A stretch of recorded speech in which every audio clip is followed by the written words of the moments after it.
We'll be using an app called Car Scanner to add the Audi Sport Display to our vehicle. When you open up the app, the first thing you'll want to do is click on Settings, scroll to the bottom, click on Info, and check the box on Show Experimental Features. Go back, click on Custom Coatings, and you're going to hit on the plus icon there, and it's going to create a new line item called New Coating. You're going to open that up and you're going to enter in all the necessary information to match the coating, so that way you can add the Audi Sport Display. I've already created one, so I'll click on that.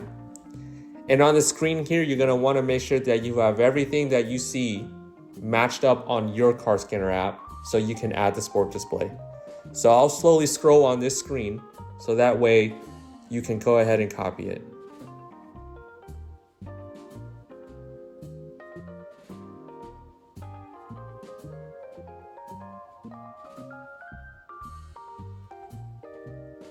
After you've done that, you're going to want to go back again, and then go back on the Car Scanner homepage. From here, you're going to connect your Car Scanner application to the OBD2 adapter that you have and go to your vehicle and begin coding this to your car.